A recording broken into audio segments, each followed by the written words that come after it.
welcome to Cozy and Classy with Kimoni. Welcome to my channel. If you've been here before, you've probably realized new intro, new me. I'm trying to redesign what I want this channel to look like. And I want to create something on here. I'm just not sure what it is. So here's me just throwing stuff at the wall to see what works. But I really appreciate you being here. I really appreciate you taking the time to watch my video. Before we get started, please like, share and subscribe, as I think you'll really like this video. Today we're going to be discussing the topic of journaling, a topic that has recently gone viral in the community on the online space. And I wanted to talk about how I actually journaled very consistently during 2025, and yet despite all the benefits that I got out of it, why I decided to stop in 2026. So if that sounds interesting to you, get cozy and let's get straight on into it. So part one, I'd like to discuss why I started journaling in the first place.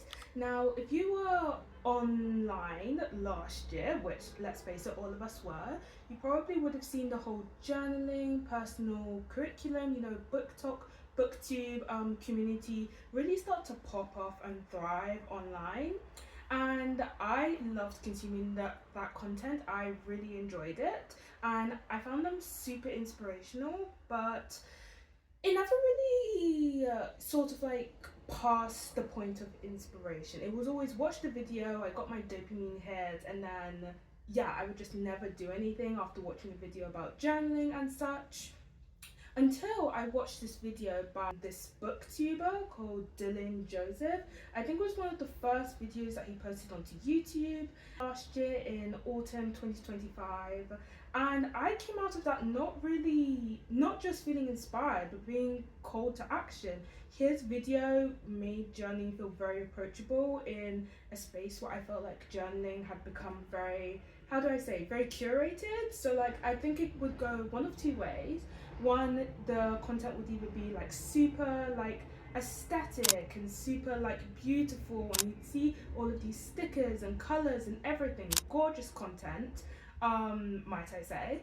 And then the other side of journaling was more productivity related. Even if things such as mental health were raised, it was always raised in a sort of way, in a sort of rhetoric where it felt a lot like self-optimization.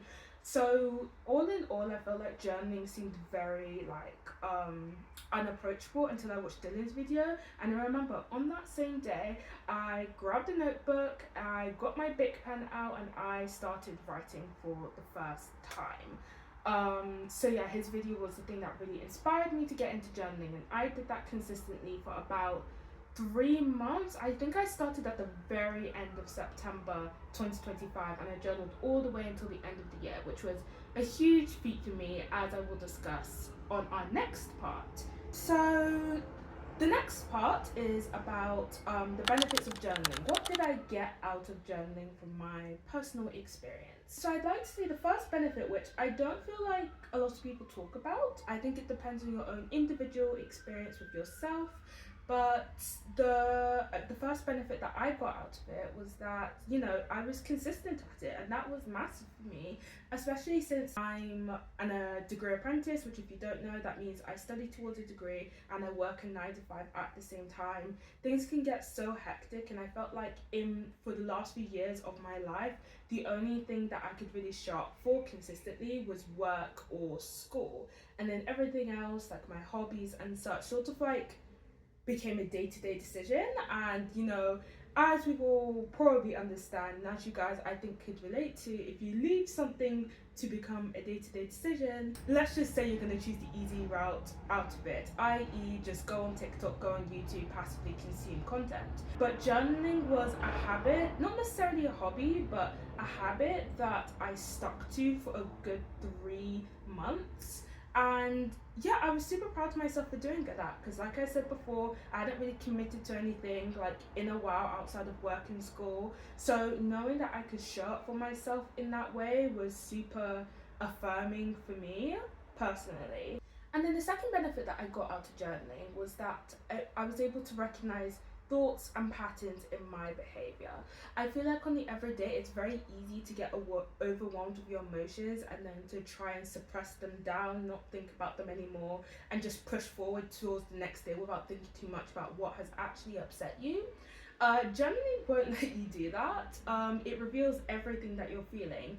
So when I was journaling, I realized that there were certain things, certain people, certain situations that kept on coming up every single time I journaled, and it made me realize that this wasn't just like in my head or like anything like that. These were continuous patterns of behavior or situations that were causing me stress or discontent, and it helped me identify what my next steps were, because I knew what was the patterns in my life that were making me unhappy. And in the same breath, also on a more positive note, there were also positive things in my life that kept on coming every single day. And those are things that I made sure to prioritize as I tried to align my life more with, you know, what I thought would improve my mental health and make me a happier person overall. The last benefit that I think I got from journaling, it helped me put words to my emotions and verbalize my thoughts, which, you know, kind of links to my second benefit, and that helped me recognize patterns. But I think there's something so like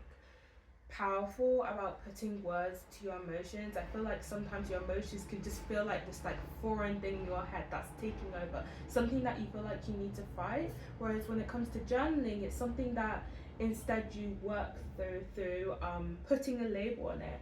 And I feel like once you're finally able to admit what's wrong, what's negative, what's positive, you're able to again move forward with your life and try and work towards steps that would overall improve your well-being. So those were the benefits that I gained from journaling in 2025. But despite that, you know, I was considering maybe just ending this video here on the benefits, but I wanted to be transparent and to be honest, in 2026, I have not brought that journaling habit back into my life. I've kind of like let it loose, you know, let it go. And I really thought about this. I think spring of this year, I was just like, I used to journal every single day. What happened? There are a couple of reasons why I feel like I left journaling behind in 2026. I am totally willing to admit that a part of it is just a lack of discipline on my end.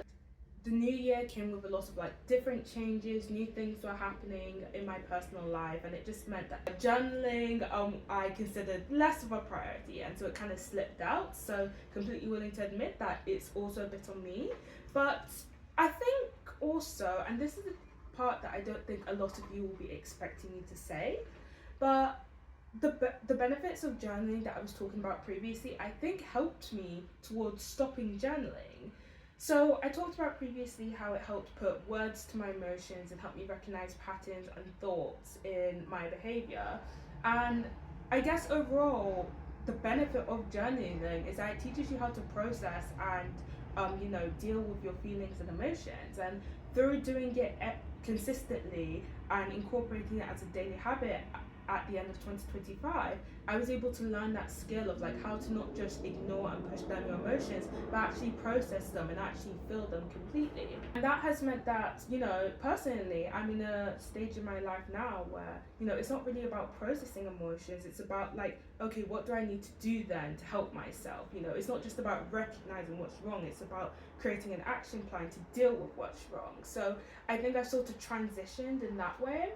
Another part that I will say is that, you know, let's think about it. What is journaling? Journaling is essentially communicating with yourself about how you feel and your emotions. And I feel like in 2026, I have been opening up more to like family and friends. I definitely wouldn't say I'm an open person. I still keep a lot of things to myself, but I have definitely become a bit more open in 2026, which has meant I've been able to process and communicate my emotions with other people and talk about it in that way. Whereas before I was just writing it to myself, now I'm talking about it to people who I know care about me in my life, which has been super helpful and maybe even more so productive than just like writing down my thoughts.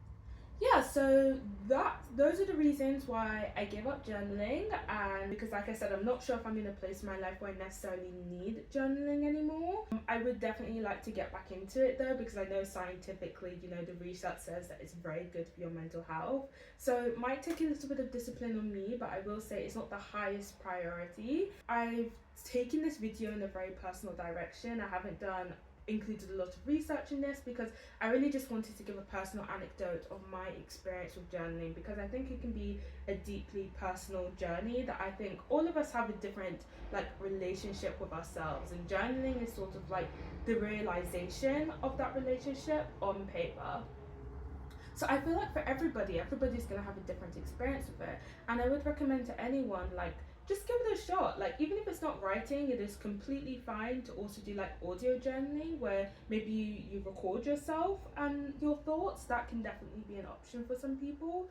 Overall though, I think it's just important to be able to check in on yourself, be able to identify your emotions, and to be able to process your emotions. And that is definitely something that I'm still trying to improve to this day. I'm trying to master to this day. Journaling has helped me get there.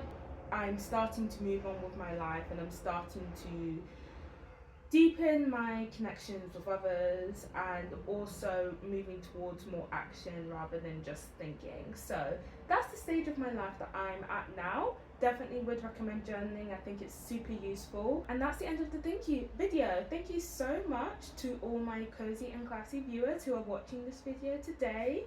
Really appreciate you being here. Before you go, please like, share, subscribe. Also comment as well. Did you journal? Did you used to journal like me? Do you think journaling is productive? Just let me know in the comments below what you think. I would love to hear all your thoughts.